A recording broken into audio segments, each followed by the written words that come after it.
Tá.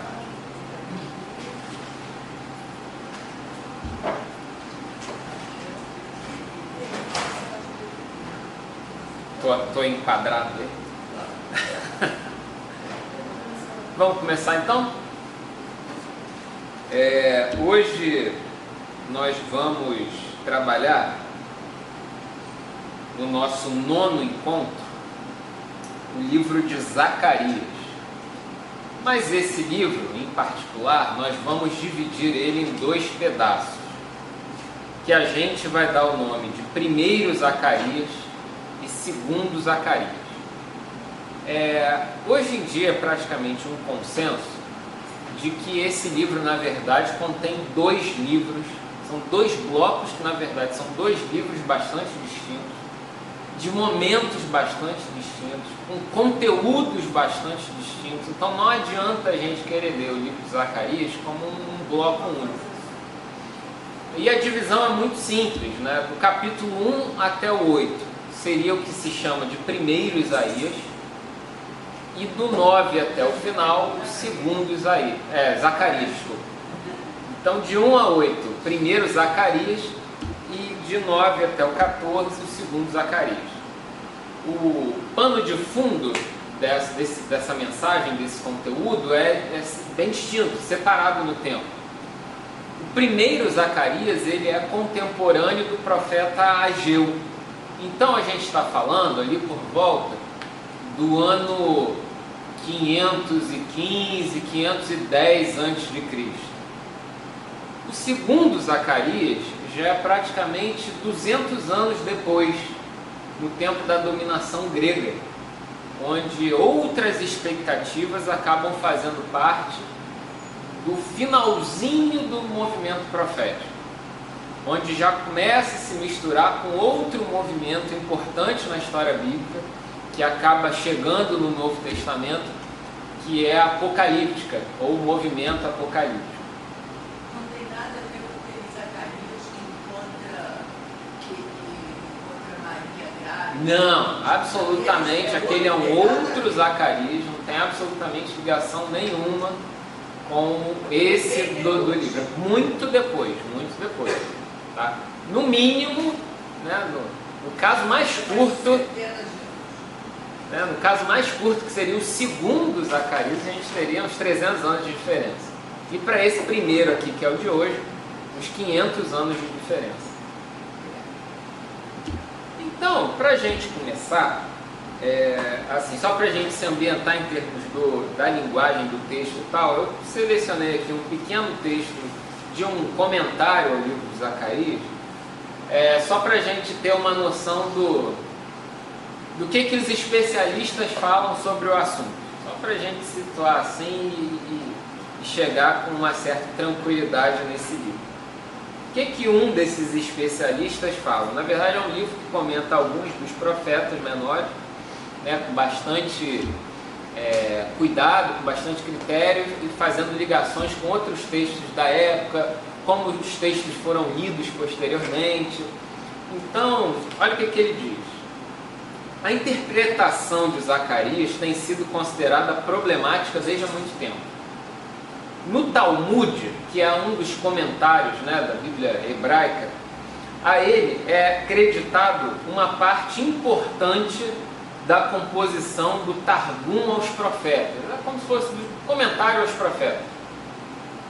E talvez não seja exagerado sugerir que foi a dificuldade de suas profecias que contribuíram para a necessidade de um Targum, de um comentário específico. O escritor judeu do século XI, Rashi, reconheceu que nunca poderemos descobrir a verdadeira interpretação até que o professor de justiça chegue. E 400 anos depois, outro erudito judeu, Abravanel, advertiu que sua obscuridade desafiava todos os expositores habilidosos. Do lado cristão, Jerônimo achou que Zacarias era a mais obscura das coleções proféticas, um livro obscuríssimo. estudiosos modernos continuam a reconhecer a dificuldade, e um estudo recente dedicado a esse primeiro bloco aí de Zacarias afirma em seu parágrafo inicial: eu não compreendo Zacarias de 1 a 8. Apesar de escrever sobre. Exatamente. Eu não tenho dúvidas de que, se questionado, o autor teria dito o mesmo do restante do livro. Então, o livro de Zacarias, a gente não considera ele como um dos livros mais da moda na Bíblia. É um livro que... Pois é, ele tem, principalmente na segunda parte, tem alguns elementos que desembocam num messianismo. Então, dentro daquelas expectativas de linkar a tradição do Antigo Testamento à figura de Jesus, principalmente a segunda parte do livro é muito útil para isso. E perceba, ele não só é canônico, como é o penúltimo dos livros canônicos do Antigo Testamento. Então, vamos pensar que os livros da Bíblia têm uma geometria conveniente. A gente está chegando em mensagens que convergem para a novidade que vai ser ali o Novo Testamento. Então, principalmente a segunda parte, ela vai ser muito adequada para algumas expectativas que, numa linguagem, se cumprem no Segundo Testamento, né? Mas assim, fora isso, acaba sendo um livro um tanto quanto deixado de lado em comparação com outros profetas. Em comparação com os profetas maiores, não há nem o que dizer, né? Isaías, Ezequiel, Jeremias e tal, são os mais famosos de cara. Mas até em relação aos outros profetas menores, Amós, Oséias, o próprio Jonas, que a gente vai trabalhar no próximo encontro, ele fica um pouco segregado. É um livro até razoavelmente grande, 14 capítulos, né? Para o conjunto dos profetas menores acaba sendo razoavelmente grande, e ainda tem essa questão de ser constituído por dois blocos bastante definidos, né? Então, isso numa leitura bíblica mais antiga, mais tradicional, que ignora completamente essa divisão, então acaba ficando muito confuso o conteúdo, porque você não consegue situar muito bem a mensagem no tempo e tal. Fazendo essa distinção, a gente acaba, vamos dizer assim, facilitando um pouco a leitura. E aí, nesse aspecto, eu tenho que passar algumas informações para vocês, só para a gente situar em termos de onde que esse livro se situa, pelo menos esse primeiro bloco, né? Então, uma dica eu já dei para vocês. Ele é contemporâneo do profeta Ageu. E se a gente lembra do nosso encontro passado, o profeta Ageu foi um profeta que apostou na retomada dos projetos de construção nacional, de certa forma simbolizados ou liderados pela reconstrução do templo, né? Uma das máximas ali do profeta Ageu olha, vocês estão preocupados aí com as casas de vocês, enquanto isso o templo continua em ruína. O profeta Zacarias, ele pensa um pouco dessa forma. A questão do templo existe sim no profeta Zacarias, mas um pouco mais suave, porque ele se divide entre duas ideias. Parece que Zacarias está pensando numa reconstrução um pouco mais ampla. E nessa reconstrução, dois símbolos são importantes.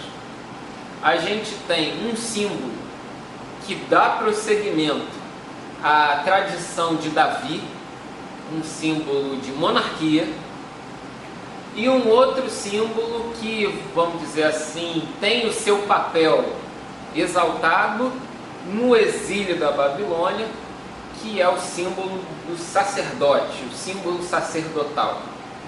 Na construção que Zacarias faz, esses dois ícones precisam ser exaltados para o projeto de reconstrução do povo judeu. E, curiosamente, a gente tem duas figuras, dois personagens que aparecem no livro de Zacarias. Um se chama Josué, que nada tem a ver com Josué lá do período tribal. E um outro camarada que se chama Zorobabel. O primeiro, Josué, dá continuidade ao projeto sacerdotal. E Zorobabel dá continuidade ao projeto monárquico, alguém ligado à tradição de Davi. Então essas figuras precisam ser, vamos dizer assim, exaltadas nesse projeto como ícones de instâncias nacionais que precisam ser reconstruídas nesse momento de recomeço. Esse momento de recomeço.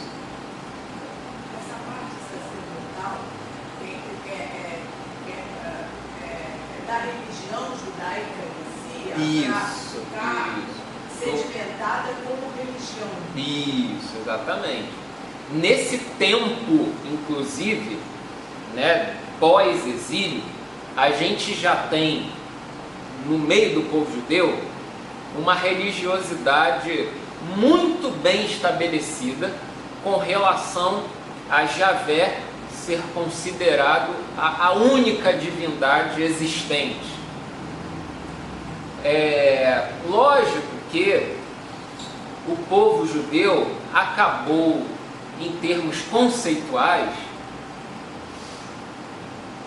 assumindo, incorporando, absorvendo elementos da religiosidade persa, que foi quem dominou os judeus durante esse período, por exemplo. E essa religiosidade persa, ela de alguma forma estabelecia o que se chama, tecnicamente, de monoteísmo ético. Monoteísmo ético. Na religião dos persas havia duas divindades, uma para o bem e outra para o mal. E aí você tinha que se posicionar, ou você está de um lado ou você está do outro. Isso foi, de certa forma, incorporado pela religiosidade judaica. E dentro do imaginário religioso dos judeus, surge nesse momento com uma força, né, um caráter de personalidade, uma figura que aparece no Novo Testamento já com, vamos dizer assim, uma identidade bem desenvolvida, bem construída, que é a figura de Satã ou Satanás. Isso foi uma incorporação do mundo persa. O mal como pessoa, como elemento, como entidade em oposição ao bem, no caso dos judeus, ao Deus Javé, de quem provém toda a bondade. Jó é anterior, né? Pois é, então, aí você tocou no ponto nevrálgico. O livro de Jó é um livro que tem dois momentos. Você tem uma ideia desse Satã, né, dessa figura, esse adversário, vamos dizer assim, e você tem que aparece, de certa forma, nos extremos do livro, no início e no fim, e você tem um miolo do livro de Jó, que é um grande diálogo, uma argumentação com relação ao sofrimento e tal. Muita gente vai localizar esse início e final do livro de Jó neste momento, como se fosse uma espécie de moldura para que o livro de Jó fizesse sentido para os seus leitores desse tempo. E o miolo poderia ser de uma tradição mais antiga, de outras formas de questionamento com relação a de onde vem o sofrimento. Mas o mito da criação judaica, ele chama Satanás, parece uma serpente, né? Então, mas tem uma personalidade, tem um querer, uma manifestação de personalidade mesmo. Isso. Só que essa, vamos chamar, essa historinha, vamos usar esses termos, né? Especial essa, né? Gênesis 3 e tal, é um trecho muito peculiar que entra em contato com outros elementos da cultura judaica. Eu diria para você que as figuras não são as mesmas, embora na construção cristã que se estabeleceu, sejam todos misturados. O livro de Gênesis conta a história lá de uma serpente. E aqui a gente tem a figura de um Satanás. Não são a mesma coisa. Num olhar técnico, faria uma distinção entre essas personalidades. Lá é um elemento da criação que desafia a ordem estabelecida. Aqui não, é um opositor de uma esfera, de certa forma, celeste, alguém para além da realidade natural. Para a gente é fácil pegar tudo e sair misturando a serpente, a Satanás, para a gente é tranquilo fazer isso. Já era considerado um anjo caído? Então, anjos são figuras que ainda estão no processo de construção. O que é um anjo? Isso não está muito bem definido nessa época. O que se falava nesse momento, nesse clima religioso, eram espíritos que vinham da parte de Deus, ações divinas. O anjo sempre foi entendido como uma presença de Deus. Então é difícil a gente usar o nosso linguajar para explicar todo esse imaginário judaico antigo. Não casa muito bem. O anjo vem aparecendo no Antigo Testamento, que eles chamam, pelo menos lá da época do anjo, os que chegaram para Isaías, inclusive, não foram lá visitar Isaías. Então, a palavra de Abraão e Jacó e tal. Abraão, Jacó, então, que foi lá e ele ficava grávida. Sim. Aí não era anjo. Então, não ignore, tá, que a palavra anjo é uma palavra muito mais livre, né, do que a gente pode imaginar. Se eu pegar pelo grego, pelas tradições da Bíblia, pelo grego, anjo é um simples mensageiro. É o ângelos, do verbo anunciar. Ele não é tão antigo, ele é bem mais moderno que E ainda tem a questão da data dos textos. Apesar de falar de Abraão, ele foi escrito. O texto é mais recente, né? Então ainda tem esse elemento. É cheio dessas coisas que já são mais recentes.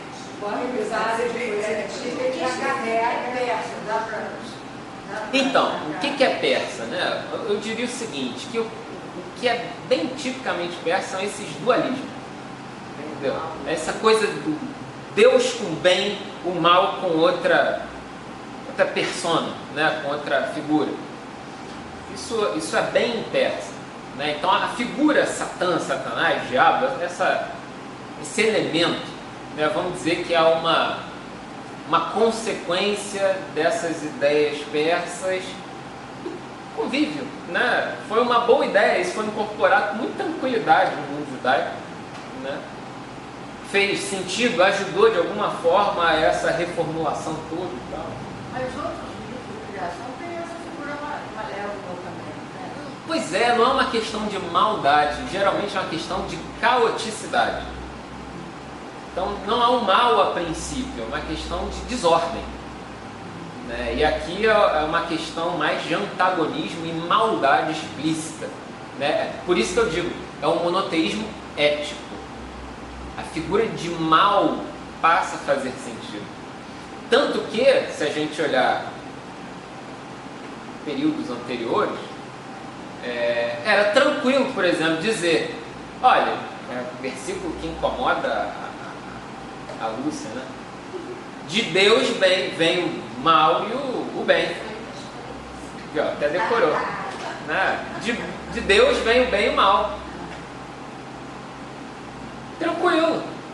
Não precisa ter outra instância. Ele é criador de tudo, ele criou tanto o bem quanto o mal. Ótimo. Tá tudo nele.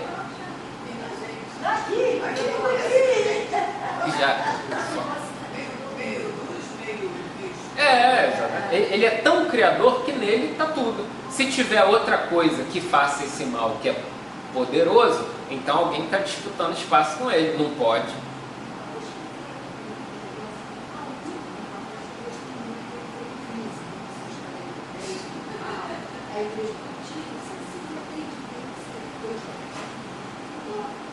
Aí alguém falou assim, que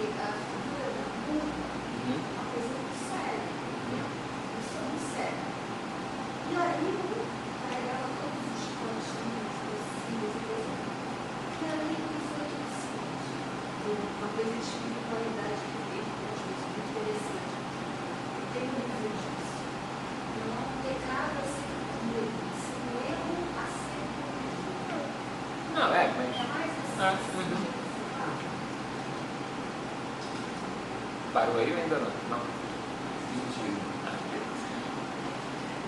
Bom, então deu para a gente situar, né, no tempo e no espaço, pelo menos esses primeiros aí, a gente está nesse momento. Né? Então, por que eu falei isso? Porque vão aparecer alguns desses elementos nas leituras, nos textos, a gente vai saber do que está se falando, por que ele está falando essas coisas, para a gente entender. E aí, nesse primeiro Zacarias, desculpa, eu selecionei aqui um trecho só para a gente pegar um pouco da ideia. Né? De certa forma, Zacarias, esse primeiro momento, esse primeiro bloco, ele retoma muito do conteúdo dos antigos profetas. Ele ainda é alguém na linha dos profetas clássicos. Né? O conteúdo, a forma, as imagens são muito parecidas com os profetas anteriores. Em alguns momentos, algumas imagens são quase que Ctrl-C, Ctrl-V, né? Como se diz, são cópia do profeta Amós, por exemplo. Né? Então, ele incorpora essa forma de se expressar. Vamos dar uma olhada aqui. Um trecho de Zacarias 2. Levantei os olhos e vi um homem com um cordel de medir. Perguntei, aonde você vai? Ele respondeu, vou medir Jerusalém para ver qual é a sua largura e comprimento. Então o anjo que falava comigo deu um passo à frente e outro anjo veio ao encontro dele. E aquele disse a este, corra, vá dizer àquele moço que Jerusalém deve ficar sem muros, por causa da multidão de homens e animais que ela deverá acolher. Mas eu serei para ela, oráculo de Javé, muralha de fogo ao seu redor, e no meio dela eu serei a sua glória. Festeje e fique alegre, filha de Sião, pois eu estou vindo para morar com você, oráculo de Javé. Nesse dia, numerosas nações vão aderir a Javé e passarão a ser o meu povo. Eu virei morar em seu meio, e você ficará sabendo que foi Javé dos exércitos que me mandou a você. Javé tomará Judá como sua porção na terra santa e tornará a escolher Jerusalém. Silêncio diante de Javé, criaturas todas, pois ele se levanta em sua morada santa. Essa ideia de um cordel de medir já tinha sido apresentada por alguém.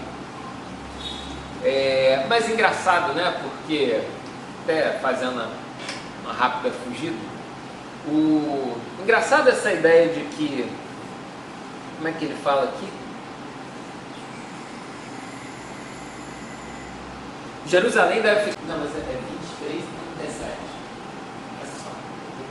Beleza. Que a minha câmera ela desliga se passar um tempo, que ela não é uma filmadora, né? Aí acaba tendo que, às vezes, apertar o botãozinho. Bom, então, como eu estava dizendo, nesse tempo já se tinha essa ideia da figura do Deus universal. Né? O monoteísmo, no seu lado positivo, apresentava Deus dessa forma, Deus universal. E aí essa ideia de Jerusalém sem muros, vem um monte de gente e tal. Mas essa não é bem a ênfase que eu queria dar. Definitivamente isso a gente encontra comentários fáceis, a gente pegar a Bíblia edição pastoral, essas ideias aparecem até na introdução do livro, isso a gente pode pegar um outro elemento a partir do livro de Zacarias para fazer uma coisa mais interessante. A gente bebe nessas palavras aqui como inspiração. A ideia é a seguinte, o que eu queria que a gente conversasse um pouco. É o momento de transformação, de recomposição do povo. Algumas ideias, como própria figura de Deus, são reescritas. Conceitos começam a aparecer. É preciso que haja uma certa flexibilidade de discurso para que a mensagem tenha eficácia. É preciso uma flexibilidade de discurso para que a mensagem chegue à sua finalidade. Então, me parece que o livro de Zacarias nos instiga, nos desafia a conciliar uma linguagem a nossa espiritualidade. E espiritualidade é essa que aponta para a vida. O livro de Zacarias, então, ele, retomando muitos elementos da profecia mais tradicional, a moda de Amós, ele reescreve alguns termos, ressignifica algumas ideias, no intuito de promover a vida, promover a plenitude de quem se achega a Jerusalém. Nesse sentido, o livro de Zacarias nos instiga a pensar que nessa vida de espiritualidade é preciso encontrar uma espécie de vocabulário adequado. Não basta as nossas manifestações ou experiências subjetivas. Existe um quê de comunicação eficaz que precisa acontecer. E essa comunicação eficaz tem a ver com o contexto, tem a ver com o tempo, tem a ver com o que se fala da porta para fora, seja do Templo de Jerusalém ou da Igreja Cristã de Ipanema. Para que essa linguagem não seja uma espécie de linguagem alienígena, que precisa ser decifrada por quem está lá fora e que não tem o menor compromisso em decifrar nada. A mensagem tem que ser clara, objetivo, direta, atender a sua finalidade dentro das nossas intenções de comunicar, mas, além disso, comunicar vida. Então, o livro de Zacarias faz isso com alguns aspectos do linguajar do seu tempo. Usa elementos de linguagem, imagens, formas, rimas, estruturas que dialogam com o que é lido pelo povo para que aquilo faça sentido. E aí eu me pergunto, qual deve ser o tom, o vocabulário, o dicionário daqueles que exaltam, que valorizam de alguma forma uma vida espiritual ou uma espiritualidade, para que aquilo não descambe para uma religiosidade que não dialoga em absolutamente nada com o mundo em que a gente vive. Como trazer todo o sentido do que a gente vive, prega, fala e canta, fugindo de determinadas ideias que não fazem absolutamente o menor sentido para o lado de fora dessas paredes. Que tom a gente vai dar para o discurso para que esse discurso seja, de certa forma, acolhido?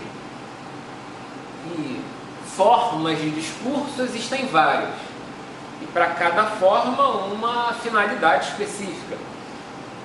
Nesses tempos de instabilidade eleitoral, vamos chamar assim, né, a gente pode lembrar de como os discursos foram usados nesses palcos políticos para chegar a determinados objetivos. Uma vez, só para fins de ilustração, eu lembro de uma espécie de comentário que eu ouvi na CBN, o repórter falando e fazendo uma crítica positiva. Na verdade, o objetivo dele era levantar a bola, chamar a atenção para algum fato. E era o seguinte: ele comparou dois presidentes que nós tivemos, Fernando Henrique Cardoso, Luiz Inácio Lula da Silva. E essa observação que ele fez pegava trechos de discursos deles. Ficava muito evidente a eficácia da forma. Fernando Henrique Cardoso, professor universitário, altamente escolarizado, buscando atingir a classe média. num tom de discurso altamente professoral. O que é economia? A economia é a forma do povo se organizar. E como resolveremos o nosso problema de economia fazendo isso? Que dilemas temos para a nossa economia? Perguntas para estimular a reflexão e, como um professor, respostas. Não é qualquer um que assimila esse tipo de discurso, mas foi a forma que ele escolheu para o público que ele escolheu como alvo e que talvez ele julgasse útil para a sua intenção política. Uma qualidade normativa, né? Vamos dizer que abundava a cultura daquelas palavras e tal, impressionava o nível de formação daquele homem.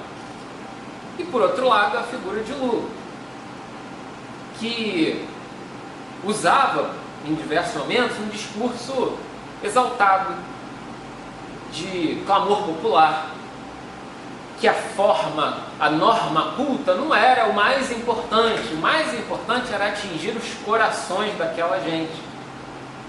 Que o público não era a classe média, mas a classe mais empobrecida. O discurso dele atingia as dificuldades diretas daquela parcela da população.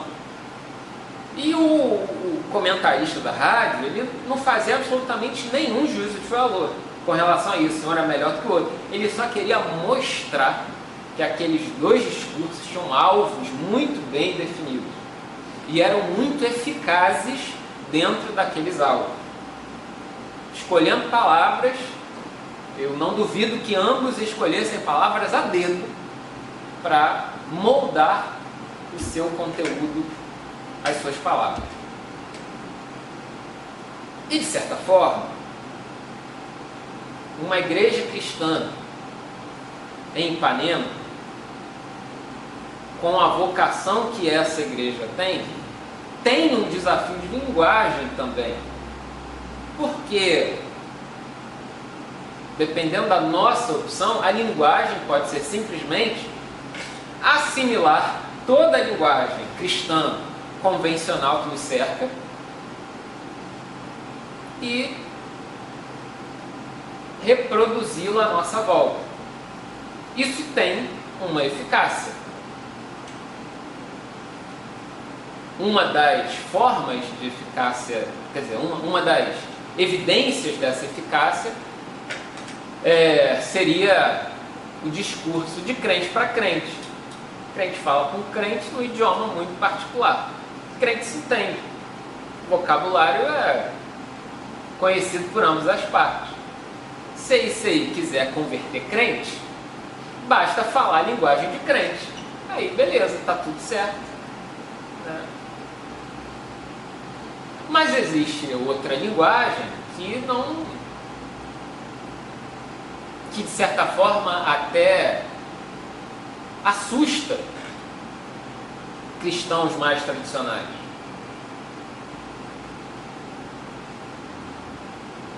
Músicas da MPB assimiladas no nosso cancioneiro soam como uma coisa estranha para crente. Como assim? Né? Música tem que estar no inário, se não está no inário não é música. Né? Existem opções de linguagem dependendo do público que a gente quer atingir. E o livro de Zacarias, no seu contexto, usa alguns elementos da linguagem, mas não simplesmente para se amoldar, para reproduzir o que se faz. Não. A ideia é pegar esses elementos da linguagem e esticá-los dentro de uma corda que vai de quem emite a linguagem até quem ouve, estabelecer um canal de comunicação eficaz entre aquelas pessoas. Que pode ser um linguajar mais religioso ou um linguajar menos religioso, dependendo dos desafios de cada tempo. É uma ideia que eu tirei do livro de Zacarias, cismei com Isaías. Existe uma linguagem adequada, que ela precisa ser concreta dentro dos canais de comunicação. Eu não sei se vocês identificam no âmbito da nossa comunidade características positivas ou negativas que ajudam ou atrapalham a nossa comunicação portas para fora, que talvez possam nos trazer conforto portas para dentro, mas até certo ponto podem até atrapalhar uma comunicação portas para fora. Lembrando que a nossa igreja rogou para si um título equivalente ao que aparece aqui em Zacarias, de ser uma igreja sem muros, sem paredes. Então fica até ruim, no nosso caso, diante desse lema, desse título, dizer um portas para fora e portas para dentro, porque na verdade, ao dizer que não tem paredes, não existe essa dimensão, não existe barreiras, né? Tudo que se fala é ecoado para quem tiver alcance da voz, né? Então, não sei o que vocês acham disso.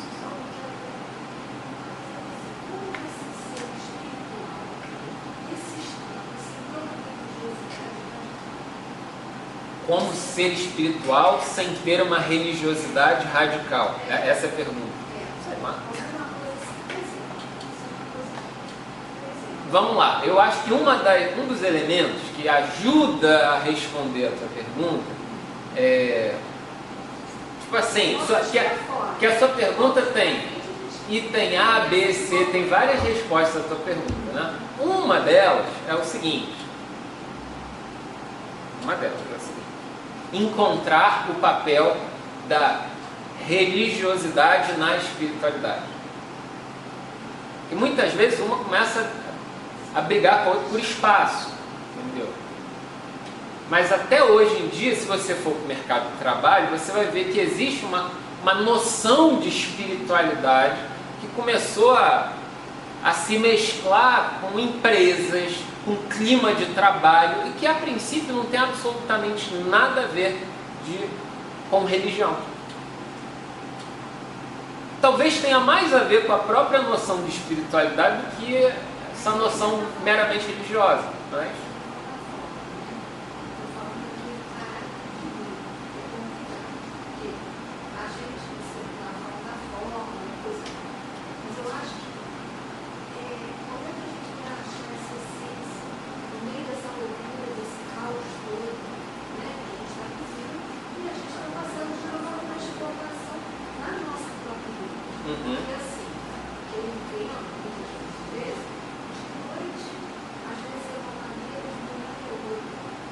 São públicos distintos também. Mas como mesclar isso para que não fique assim, partido A, partido B, C, eletrônico, a esquerda, a direita, coisas desse tipo, muitas vezes não constroem. Elas acabam destruindo a essência da igreja. Entendeu? Eles falam ser Não, eu acho que um elemento tem até um pouco a ver com o que a gente conversou há uns 2 encontros atrás, no ano passado, sobre o profeta Ageu. Qual o foco? Qual é o foco disso tudo? Qual é o elemento final? Servimos as formas ou as formas servem à finalidade? Entendeu? Acho que é isso que dá o tom. Entendeu? Vamos ser escravos das formas, ou as formas são meros instrumentos, meras ferramentas para atingirmos algum tipo de objetivo que a gente defina, né? Então, botar as coisas no seu devido lugar, eu acho que é um esforço necessário, constante, porque facilmente a gente começa a cultuar as formas e fazer paredes, construir muros e cristalizar as coisas e tal.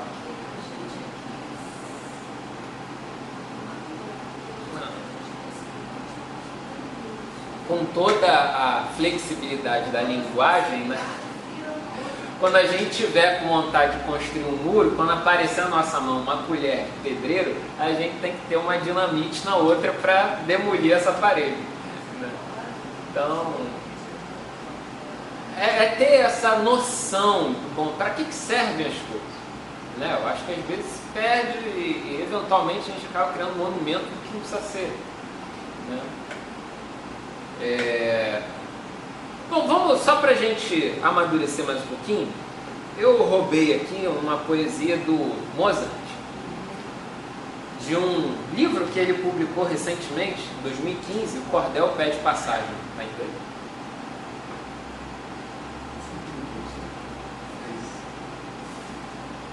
Diz ele, fazendo uma citação a outro poeta: quem vê na Santa Escritura os valores dos profetas, sente o valor dos poetas, da nossa literatura, através dos versos seus.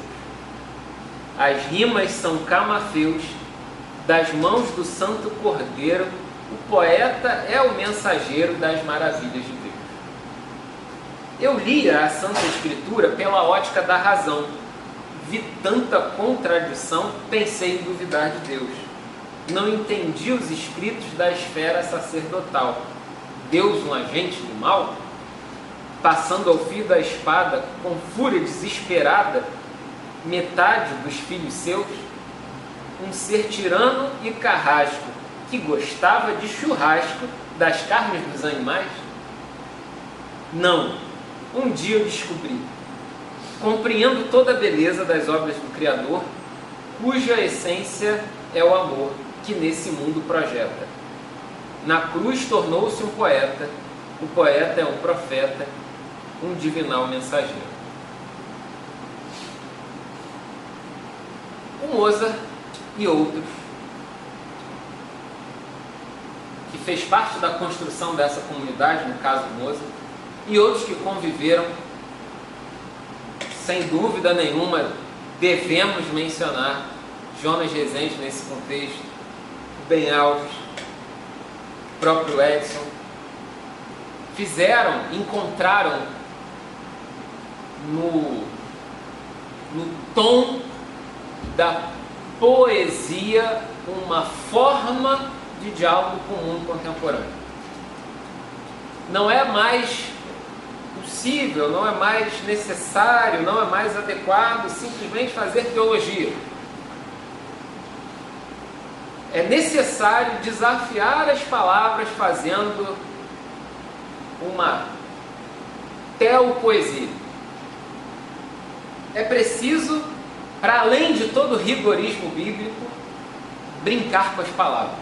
Porque se a gente for no rigor das palavras, a gente acaba encontrando, como Mozart diz aqui, essa tamanha confusão, esse Deus tirano e carrasco. Se levanta o valor das palavras, se suspende essa coisa definida e absoluta desse valor, se brinca com as palavras para atingir significados mais amplos que talvez provoquem e promovam no mundo um sentido mais vivo do que as palavras nuas originalmente. É preciso trabalhar com as palavras que se referem a Deus mais como uma criança do que como um advogado, mais como uma costureira do que como um engenheiro. É preciso ter cor, é preciso ter novas ideias. E às vezes a gente vai usar as mesmas palavras, mas de uma forma, numa tônica, num tom, num momento diferente, para atingir outros objetivos. Eu lembro, e eu guardei um extrato lá da revista Veja, isso deve ter sido do ano 2004, 2005, um comentário daquele colunista lá da revista, não sei nem se ele ainda é mais, Diogo Mainardi, onde o nome da crítica era Menos Deus, por favor. Ele estava de saco cheio de tudo que ele via na rua, fazia menção a Deus. E o futebol era Deus, o trânsito era Deus, tudo era Deus, Deus, Deus, Deus. Vocês estão até desvalorizando essa figura que vocês divulgam. Bom, o que fala, parece que não há nada mais o que ser adicionado a essas ideias de Deus, a não ser novas novas formas de combinar essa palavra para trazer conteúdos novos. Não precisamos de palavras novas, mas rearranjar as palavras de uma forma diferente para que isso traga um sentido novo. Não sei, é uma ideia. O que vocês acham? Eu não sei se, assim, o que incomoda vocês nessa questão de palavras? Nossa igreja vive com palavras, sendo que temos uma Bíblia nos caninhos, temos inários nos nossos caninhos. Não, mas eu quero dizer dessas palavras, de maneira específica. As palavras do nosso cancioneiro, do nosso inário, da forma como lemos a Bíblia. Que, de fato, as palavras são necessárias. Mas como temos usado essas palavras? Será que existe uma espécie de dupla personalidade com relação a essas palavras? Num dado momento falamos de um jeito e de outro falamos de outro e esses não conversam. Será que existe isso?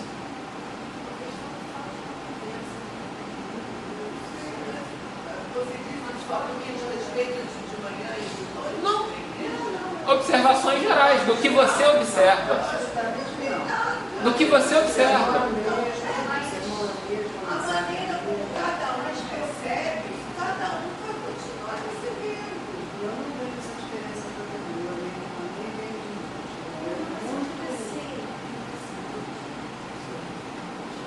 Coisa de cada um. Eu acho que a linguagem dessa igreja, essa igreja é uma igreja que fala para fora.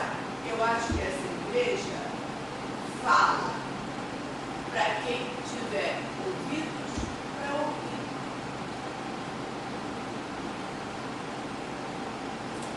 Porque a linguagem dessa igreja é uma linguagem que talvez não chegue diretamente para todo mundo. Para pessoas que querem uma coisa que cada palavra tem o seu significado básico, fica chocado. Mas eu acho que cada palavra tem um colorido, tem muito mais do que é preto e branco, não, aqui está escrito um poeta. Então tem que ser aquela figura que só faz poesia, não é isso. É a vida de uma forma mais adocicada. Então a gente entende isso. Quem tem ouvidos para aceitar esses meandros todos, essa maneira de como aqui as pessoas se comunicam, acha ótimo. Agora nem todo mundo vai aceitar isso.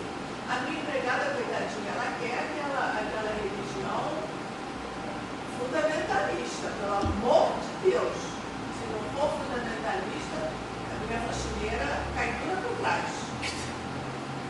Não aceita. Então tá. Você fica pensando na gente do Portugal, né?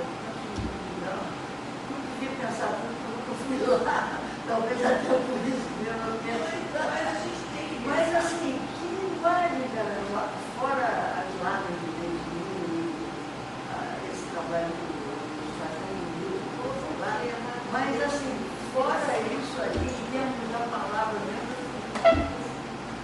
Eu acho que não existe uma palavra, existem várias palavras, e aquele que codifica, por exemplo, o Edson tem uma linguagem, o Bruno tem outra, o Léo tinha outra totalmente diferente, apesar de todos pesar. O Samuel tem uma outra linguagem, mas, para um bom entendedor, a gente Todas chegam. todas A chegam, mensagem chega. e A nasce. mensagem vai. Mas aqui, mas você, eu entendo igreja. Igreja é uma coisa Eu muito escutei, maior. infelizmente, dois Mas tudo isso não, é fofoca, gente. Às vezes faz a gente pensar, pelo amor de Deus. Não, o que você ouviu? Aqui você escutou, Eu escutei duas pessoas não falar. Não interessa. Porque assim, estão dizendo que a igreja está tentando como se a gente sente falta de alguma coisa mais consistente. Eu escutei uma delas na semana passada. Não é fofoca, não é fofoca.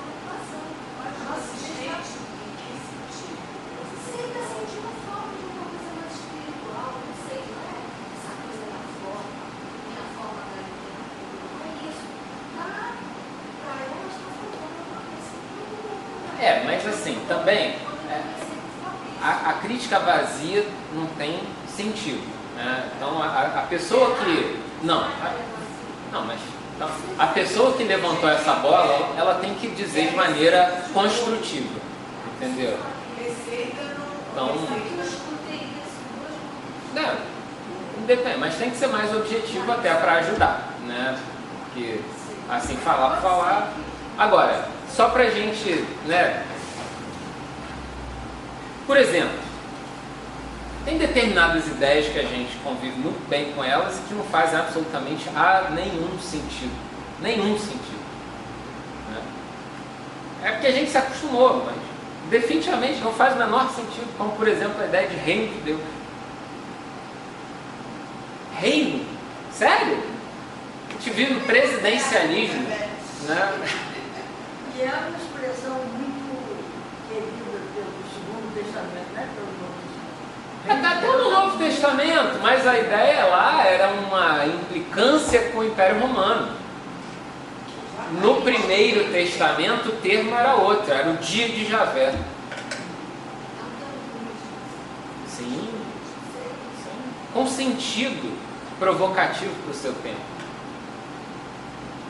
Mas hoje em dia, século XXI, Brasil, fala reino, é estranho você retomar de maneira cega muitas músicas que exaltam a figura monárquica de Deus, de Jesus no caso, como Cristo Rei.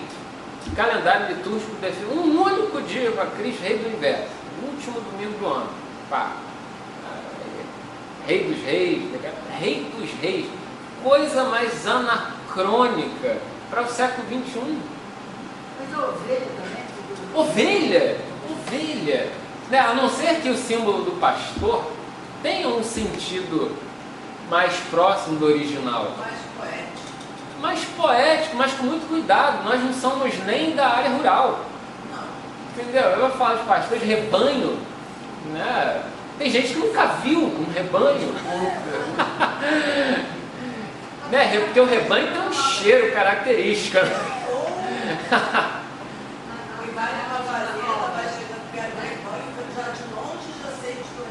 Lógico que tem imagens dessas que são muito transparentes pra gente. Mas assim, não faz sentido nenhum. Eu achei que quando eu pegasse um pastor, ele falou, não, fulano é minha ovelha. Olha que ovelha. Eu sou bode. Ovelha é aquela que não pensa. Hoje em dia você pensa assim, ovelha. Fulano é uma ovelha. Não pensa, vai atrás do rebanho. Esse pensionismo trouxe muita linguagem que a gente muito estranha aqui a igreja desse pensionato. E aí eu me revelei muito. Às vezes, você lembra? Eu formatei, eu digitei, não sei o que lá, e te mandava para mim. E eu ficava revoltada, isso não faz o menor sentido, isso não faz parte da nossa teologia. Loucura, Mas a gente costuma cantar isso. e é porque há coisas que a gente canta, coisas que eram muito queridas da nossa espiritualidade, né? Como 90% das músicas do Jorge, que nunca fala de rebanho, nunca fala de cordeiro. Você diz que 90% das músicas não estão cantando. Eu fiz um projeto. Não, são bem poucas, são bem poucas. Delas, a gente só umas 3 ou 4 do Eurico, eu só tenho uma. Eu não vou perguntar a você quem foi o grupo. Fica mal. Por exemplo, tem determinadas expressões que são plenamente bíblicas, mas que não agregam absolutamente nada em termos de uma espiritualidade que faça sentido para o século XXI. Por exemplo, né, abri aqui mensagem, citação direta do texto bíblico. Ó Rei das Nações, quem não temerá? Quem não te louvará? Temor, louvor, dessa forma, parece que não interessa isso para a forma como a gente exalta a própria figura do Cristo, até porque aqui, né, é essa figura, né? Então, assim, são cordeiro, exaltações de cordeiro e tal, né? Essa coisa, imagem sacrificial, né? Assim, são pequenas evidências, ideias, o quanto que facilmente a nossa linguagem pode se tornar ineficaz nesse contato com o mundo portas afora, né? Então, por isso que eu, né, falei daquele jeito, no sentido de, às vezes está faltando, mas o que exatamente? Porque será que é só conteúdo, é só linguagem? Será que... Não, então é preciso saber com precisão o que está faltando. Porque a crítica solta, não sei, mas é um processo que precisa ser ordenado. Uma coisa são as pangadas. São vários grupos que vêm lá e é uma regra. Essas coisas que vieram com os batistas me incomodam muito. Essa linguagem da espiritualidade batista, não é a nossa. Ela chegou aqui através do batismo. E aí, pasme, quem tem chegado aqui com bastante... Quer ver, estamos falando muito bem com um tipo de público. Olha, eu porque veio das organizações, não consigo identificar. Exatamente. Porque isso aí, assim, igreja aí você não seria Como é que é? Fazer um estágio tem que Pode ser de um domingo só. A minha bandeira católica, igreja cristã, porque eu venho da igreja católica, eu já vejo com outros olhos. Então, tu és fiel, Senhor. Senhor não tem que ser fiel, quem tem que ser fiel sou eu. Eu acho que há uma inversão total. E ele não tem que ser fiel, ele faz aquilo que ele achar que vai fazer, acabou. E você que pula e trabalha com aquilo. Mas eu acho que vai ser para hoje. É assim. Doce, ó, marca aquele que você vai ter que levar. Houve uma mudança, que inicialmente era fiel a mim, agora é fiel assim. Quer dizer, ele é fiel à palavra dele, ou seja, ele cumprirá aquilo que ele disse que faria. Eu acho que não é ser fiel a mim, É uma coisa. mas é ser fiel a ele mesmo. Ah, sim, fiel a ele mesmo tem que ser fiel. Então é fiel. Mas o povo não entende assim, Gabi. O pessoal sente que ele tem que ser fiel. Não, e até nesse sentido, né, como você está comentando, a necessidade de, por exemplo, antes de cantar a música, esclarecer a música. Fala, a gente vai cantar uma canção que o sentido Isso. A, B ou C.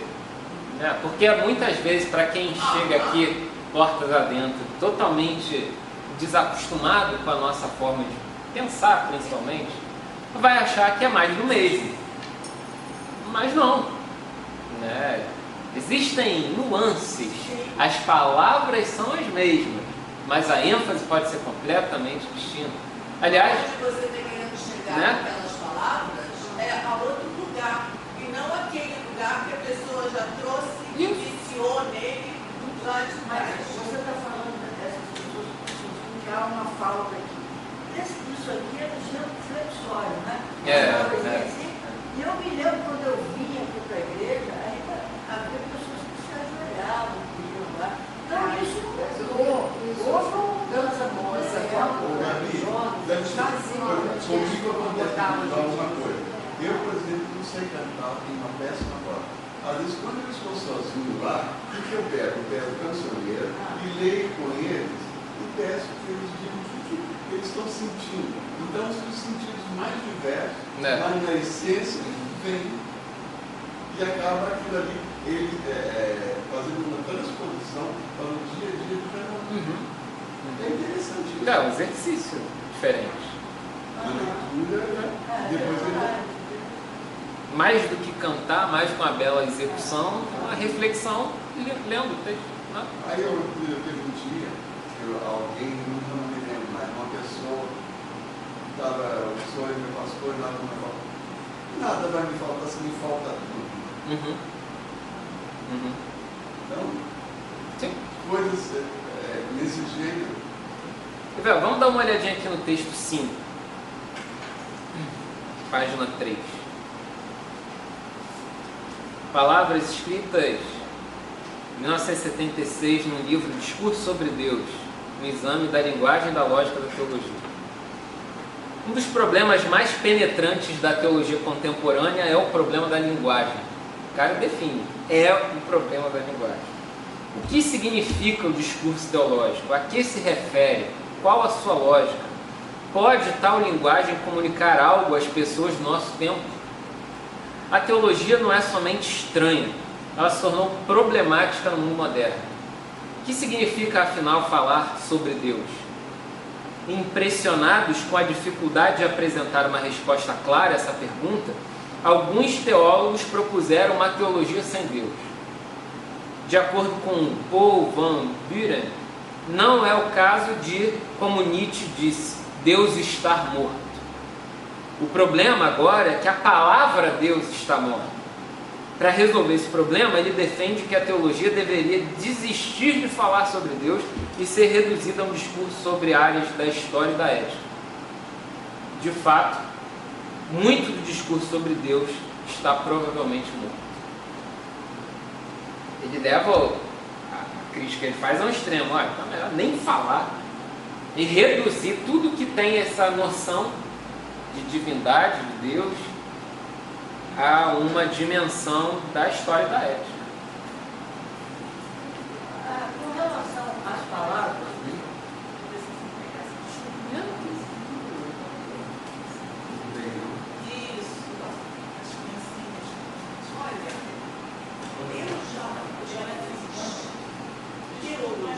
eu mesma lendo livro de pistologia.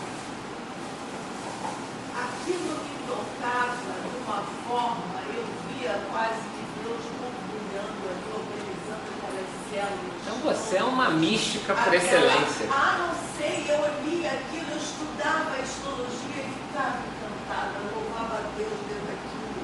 Uma coisa muito maluca. Mas você acha teologia, você acha Deus onde você quer. Pois é, isso é um perigo, né? É um perigo. Isso é um perigo. É um perigo. não, mas é uma experiência interessante. Você estudando, você começa a ver as células, como as células funcionam, passando a cardíaca, como é que se contrai, o impulso elétrico que venha com marca-passo normal, com o mundo, o coração funcionando de uma forma. É a coisa mais linda que tem. Aquilo se vem assim, se contraindo em cadeia, o átrio contrai aqui, depois passa para cá, e passa para o ventrículo, e vai para dentro para a pequena circulação, para depois seja uma coisa linda. E as células todas se contraindo. Os egípcios diriam que foi a deusa da harmonia que organizou isso. Tinha uma divindade específica para isso, para harmonizar as coisas. Você vê esse tipo de coisa onde você quer ir. Não precisa ser na Bíblia. Mas você não acha, Márcia, que soa muito estranho, né? Porque isso é a sua experiência, o seu discurso, e acabar que isso vire regra para todo mundo. Não, isso né? eu não prego. Não, tudo bem. Você é uma pessoa com noção, mas o que nós mais vemos são pessoas criando regras teológicas e discursos nessa direção até no campo da ciência. Por exemplo, a gente vê, outro dia eu fui na UFRJ e tinha lá no campo, nos prédios lá da engenharia, uma palestra que ia ter sobre, vamos dizer assim, com fundo proselitista nessa direção, querendo converter pessoas por esse caminho, que é meio bizarro, né? Porque uma coisa que era para ser o deslumbre com a surpresa, essa coisa mística de uma abertura à própria natureza e tal, se torna uma regra, com dogmas quase. Mas isso é comum. Mas isso é comum. E eu diria que é um discurso quase hegemônico nos crentes religiosos, nos crentes cientistas. Eu diria que é um discurso muito forte no meio dos religiosos cientistas. querer fazer proselitismo com harmonias da natureza. Isso é bizarro. E outra, que isso não atinge o problema do povo pobre, não atinge. Só para você ter ideia, uma vez, nos tempos que eu frequentava a Igreja Batista, século passado, provavelmente, só para demolir, né? Eu lembro que tinha um panfleto de evangelização. Eu fui num raio de uma viagem missionária lá. Lógico que eu não evangelizei ninguém, eu não tenho competência para isso, mas tinha que usar lá um tal um livreto lá para evangelizar as pessoas. A viagem, o raio da viagem, foi lá no norte do estado do Rio. Qual lugar que é? Eu sei que a cidade que a gente atua era uma cidade chamada Itaocaro. Não sei quem conhece. Lá no cantinho, né? Então, isso aí. Cidade pequena, tinha uma outra do lado, que não me engano era Batatal, o nome, menor ainda. E aí o raio do panfleto, que era para trabalhar com agricultor, começava com as seguintes palavras, 2 pontos abre aspas. Assim como existem leis que regem o universo, existem leis que regem o mundo espiritual. A proposta de evangelização era você chegar e ler junto da pessoa. Aí eu falei, gente, não conte comigo para isso. Que eu, no mínimo, eu não sou maluco, eu não vou tomar o tempo da pessoa com esse blá blá blá. Né? E assim, foi um completo fiasco essa viagem. Lógico, desgraça anunciada. Né? Qualquer coisa positiva que tenha acontecido vai para o campo do milagre. Porque pelo bom senso nada teria acontecido. Entendeu? Não havia linguagem estabelecida com aquela gente. Uma completa maluquice. E pasme, o próprio panfletinho dava dica. O próprio material dava dica. Se eu virasse o verso do papel na última capa, né, na capa final, ele falava que esse material foi produzido para evangelização de universitários. Assim, falar com o agricultor na mesma linguagem que você vai falar com o universitário, vai dar muito certo. Mas aquilo foi o que o universitário conseguiu entender para conversar com o agricultor. Aí se inverteu a linguagem. Né? Foi uma completa maluquice aquele troço. Um problema de linguagem. O cara está preocupado se amanhã vai ter cenoura para colher. É esse o problema dele. Quando que vai acabar a seca? Ou quando que vai secar a inundação? Esse é o problema dele. O que fazer quando tem uma estiagem de 6 meses que não chove? Que raio de Deus é esse que não se compadece do povo da terra? Isso é linguagem. Isso a teologia da libertação fez com um rigor muito grande. Colocar a linguagem no seu lugar. Servir, usar a linguagem como instrumento. Conhecer as pessoas que ela falava. Né?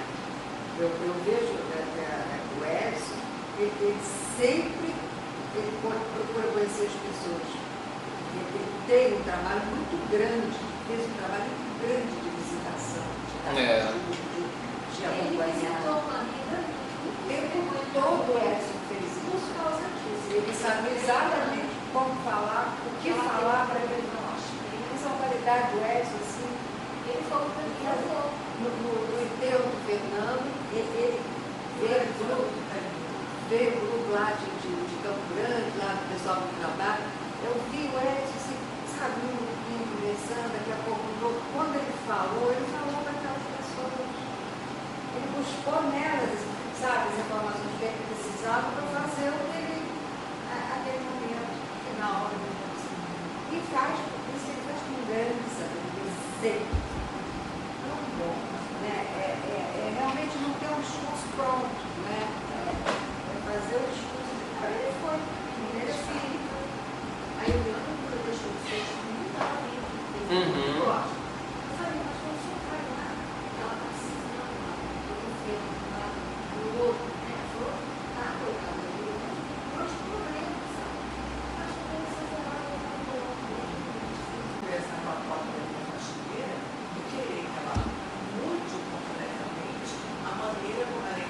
Sim. Não, lógico. Tem que deixar, é assim, então e levando. Imagina, por exemplo, pegando aqui o trecho de Zacarias, esse tipo de linguagem, texto 4. Levantei novamente os olhos e vi um livro voando. O anjo que falava comigo perguntou: o que você está vendo? Respondi: estou vendo um livro que voa. Tem uns 10 metros de comprimento por 5 de largura. Ele me disse: é a maldição que se espalha sobre a superfície de todo o país. E assim como o livro, todo ladrão será expulso daqui. Eu espalharei essa maldição, oráculo de Javé dos exércitos, para que entre na casa do ladrão. Ela vai se estabelecer dentro dessas casas e destruirá sua madeira e sua pedra. O anjo que falava comigo aproximou-se e disse: levante os olhos e veja isso que vem vindo. Eu perguntei: o que é isso? E ele respondeu: é uma vasilha que vem vindo. E acrescentou: é a maldade que está no país todo. Ergueu-se a tampa de chumbo e havia dentro da vasilha uma mulher sentada. O anjo disse: ela é a maldade. Empurrou-a novamente para dentro da vasilha e fechou-a com a tampa de chumbo. Olhei de novo e vi. Surgiram 2 mulheres com asas ao vento. Tinham asas iguais às da cegonha. Elas levantaram a vasilha entre a terra e o céu. E eu perguntei ao anjo que falava comigo: para onde elas vão levar a vasilha? Ela respondeu: para o templo que irão lhe construir na terra de Sinear. Vão fazer-lhe um pedestal e colocá-lo em cima. Tradução, maldade, que coisa doida. Aquele devia estar com altos alucinógenos, vendo um livro de 10 metros voando. Jazido cogumelo legal. Isso comunicou alguma coisa para alguém, né? Alguém entendeu isso daqui. A terra de Sinear era a antiga Babilônia. Provavelmente deviam estar construindo um templo lá. Vai para lá, vai ser exaltada lá, vai ser colocada no altar do templo que estão construindo lá em Sinear. E a maldade é que vai para lá. Lá a maldade vai ser cultada, porque ela vai sair daqui e vai para lá. O lugar da maldade é lá, não aqui. O ladrão vai ter sua casa destruída, porque aqui não é lugar de ladrão. E a mulher estava dentro de uma vasilha. E a mulher, sempre a mulher. Sentadinha. Era uma mulher, realmente a mulher tem que ser o símbolo da maldade. Eram 3 mulheres, né? Uma dentro e 2 fora, para carregar uma trindade feminina ali, só que tudo mal, né? Não, as de asa não eram do mal, Não era uma levando fora. Acho que elas eram de lá, devem ser primas dela. Você vê. Essa questão da palavra, né?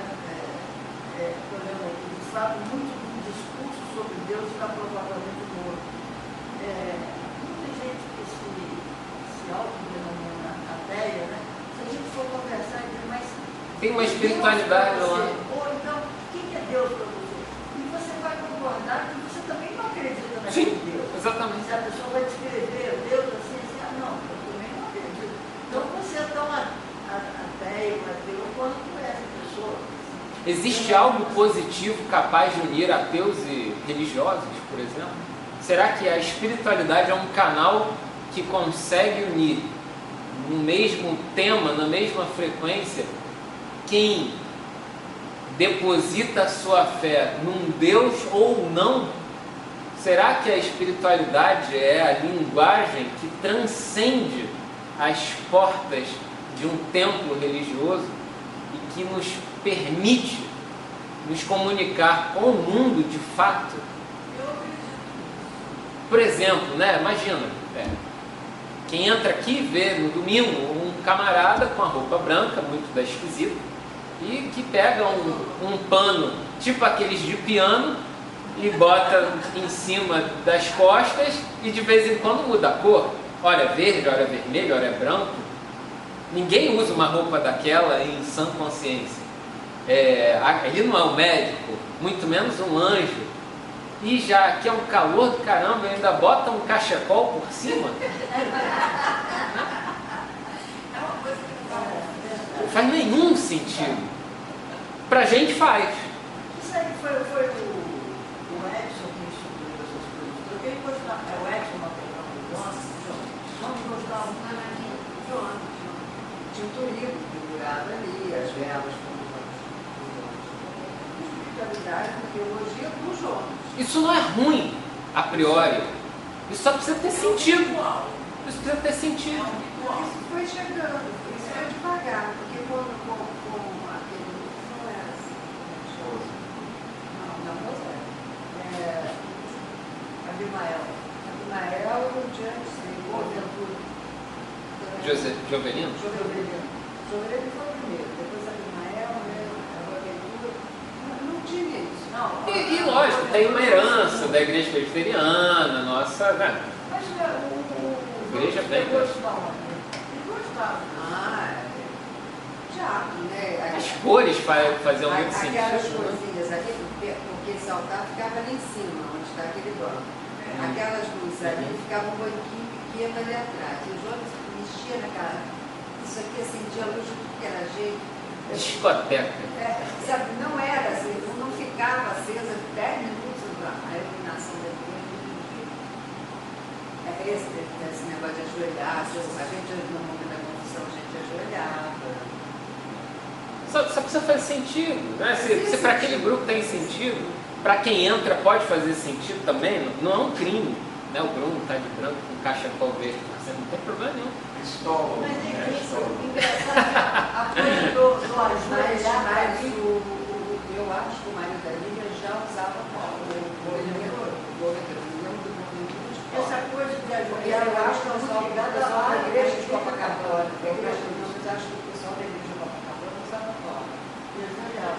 Gente, usava só. Eu acho que o Benjamin usava só. Eu acho que a sogra não foi o João. Mas veio negando, dele. Tinha que fazer a diferença. Eu acho que as delas foram Jonas, as sogras, acho que já veio de cá. Sim. Tinha toque lá, Tiradentes. E assim, lógico, né? É um exemplo, mas é uma roupa super adequada ao país tropical, né? Então, não tem nada de europeu nesse tipo de roupa. Não, mas assim... Gente, europeu aqui não tem nada. Pelo amor de Deus. Essa roupa que ele bota assim por cima, isso é da Idade Média. Pois é. Pois é. Bom, fechando aqui. Acho que não é nem do Império Romano. No Império Romano não usava essa roupa desse jeito, não. Eram umas roupas com menos costura, não tinha? Não, você está com a cabeça só com aquele soldadinho de calça. Soldadinho. Sandália e saia. Não, eu estou lembrando de César, sendo esfaqueado. Senadores? Tinha uns panos que jogavam em cima, umas capas, umas coisas, eles eram... Mas tinha a roupa do rei, do imperador, né? Tinha essas coisas. A igreja ortodoxa tem tudo isso, ainda usa Sim. as mitras, as coisas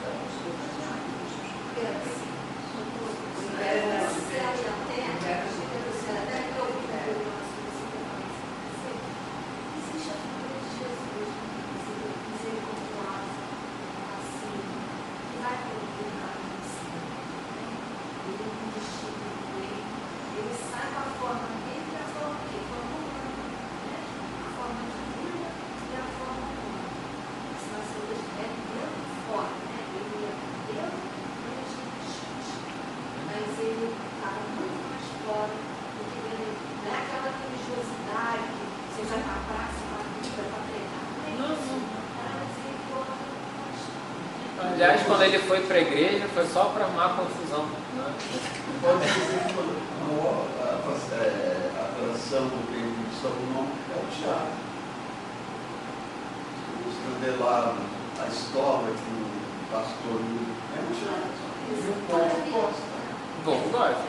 É o lado positivo. Né? O lado positivo. Fechando aqui, com palavras de Rubem Alves no seu livro Suspiro dos Oprimidos.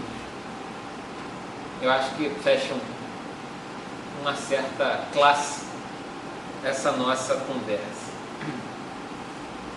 Sabia que a religião é uma linguagem? Um jeito de falar sobre o mundo.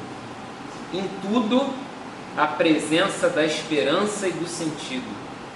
Religião é tapeçaria que a esperança constrói com palavras. É sobre estas redes, e sobre estas redes as pessoas se deitam. Deitam-se sobre palavras amarradas umas nas outras. Como é que as palavras se amarram? É simples, com desejo. Só que às vezes as redes de amor viram mortalhas de medo. Redes que podem falar de vida e podem falar de morte. E tudo se faz com as palavras e o desejo. Por isso, para se entender a religião, é necessário entender o caminho da linguagem. E havia trevas sobre a face do abismo, e um vento impetuoso soprava a superfície das águas. E disse Deus: haja luz, e houve luz. No princípio era a palavra. Então acho que fica bem provocativa essa forma poética com que Rubem Alves usa as palavras de certa forma a nosso favor e contra nós, dizendo: olha, as palavras estão aí. O problema é como que a gente entrelaça essas palavras. O que está no fundo do uso dessas palavras é o desejo. O que se deseja com essas palavras? As palavras formam uma tapeçaria, formam redes onde as pessoas se deitam em esperança. Mas o que une as palavras? Desejo, intenção. E parece que é justamente pela intenção é que vai se buscar o verdadeiro sentido das palavras. Você pode dizer Deus, você pode dizer Deus. Mas com que intenção se fala sobre esse Deus? De uma forma é palavra morta, de outra forma é palavra viva. Por um lado você pode dizer Rei dos Reis, isso faz sentido. Por outra, isso é mais um verbete opressor. Desejo, intenção, se a gente quiser usar outro termo. No texto de Shakespeare, Julieta dizendo que se chamar o sol de lua, cidade de Asua, é uma coisa. Você pode chamar o que você quiser, trabalha com você. E é engraçado que nessa grande confusão de palavras, a gente, com todas as limitações, mas a gente escolhe continuar usando a Bíblia como uma espécie de livro, que de lá a gente consegue tirar as palavras adequadas, palavras que germinem de formas específicas, lógico, dependendo da nossa intenção. O texto número 6 aqui é um texto de um teólogo, um biblista, mais especificamente argentino, chamado José Severino Croato. Seu livro onde ele comenta elementos sobre a interpretação bíblica. Olha o que ele diz, só para a gente terminar aqui a ideia. O que implica atualizar a mensagem bíblica? Expressá-la em termos novos? Usar uma linguagem popular? Verter os semitismos, ou seja, a linguagem judaica, em moldes mais próximos a nós? Diluir os termos densos, mais culturalmente contextualizados, mediante explicações? Esse último, inclusive, acontece com versões populares da Bíblia. Não se pode negar seu benefício, mas é necessário ter consciência de que essas modernizações semânticas são fugazes e não podem durar muito. De fato, as formas de atualização mencionadas não ultrapassam os limites de uma tradução, ainda que com essa última beirem o âmbito da hermenêutica, mas sempre sem entrar no seu núcleo. Tratar-se-á de tornar eficaz o querigma, pregação, a mensagem bíblica para nossas situações, disso se trata evidentemente. Só pegando essa última expressão, trata-se então, atualizar a mensagem bíblica, trata-se então de tornar eficaz a mensagem bíblica para nossas situações. De fato, disso se trata evidentemente. Algo que faça sentido para o nosso contexto. Até dizer que Jesus é Rei dos Reis, até isso pode fazer sentido. Agora, a busca pela eficácia dessa palavra. É estranho se esse tipo de expressão ficar tendo eficácia toda hora, porque não faz parte do nosso contexto. Mas, quem sabe?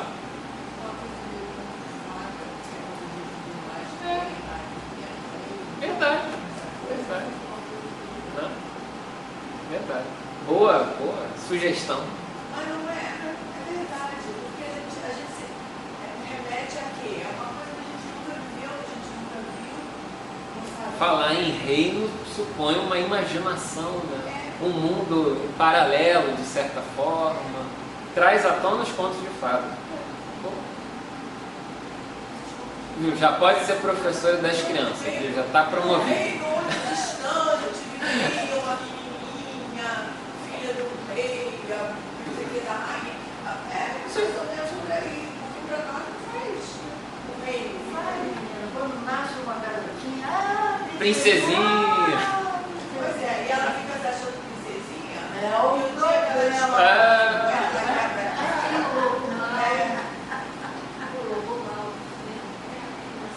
Bom, então é isso, minha gente. Passando 5 minutinhos, vamos encerrar com a nossa oração.